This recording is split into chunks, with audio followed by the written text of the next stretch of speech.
people in this church to have something called spiritual amnesia. You know what amnesia is? A man that has amnesia is sick. You know what his problem is? He's forgot who he is.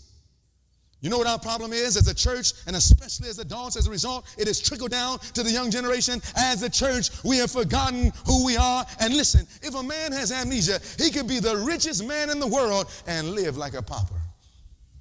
You know, there have been stories where people have been gone out to the bank and they forgot who they were. God forgot their bank account. They had to beg and become poor because they have forgotten their own identity, and now everything they have means nothing. Do you know that Seventh-day Adventists are the richest people on this world? We have the greatest wealth of truth ever given to mortals, but the devil has made us forget who we are and what we are, and as a result, the devil has taken what we had and made us look like we're wretched and miserable and poor and blind and naked. The devil has robbed us. And when you don't know who you are, you don't know how to live.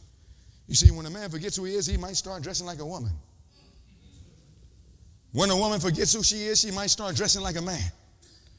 When a person forgets who they are, they might start eating what they shouldn't eat. When a person forgets who they are, everything about them changes. They have an identity problem. And our problem today is that we have an identity problem, spiritual amnesia. And God is saying, who will show the young generation who they are?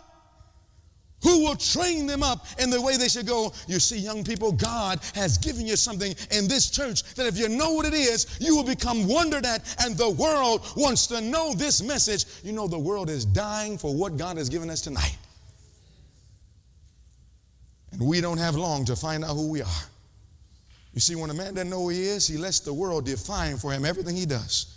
Can you imagine right now we have a generation that know more about Jay-Z than they know about Jesus? We have a generation today that are watching more Facebook than in putting their face in this book. We have a generation today that have lost a sense of the value of a relationship with Christ. And when a man loses that, he lets the world define for him how to dress. He lets the world define for him what is education. He lets the world define for him what a marriage looks like. And the world can't tell you what a marriage looks like. Its rates are terrible. World doesn't know how to make heaven on earth. The world doesn't know, but we let the world define for us everything about us. But the moment we know who we are, we can run back to the Father, and Jesus, my friends, can give us heaven on earth. What do you say? But one of the first things that must take place is that God must wake us up. What do you say?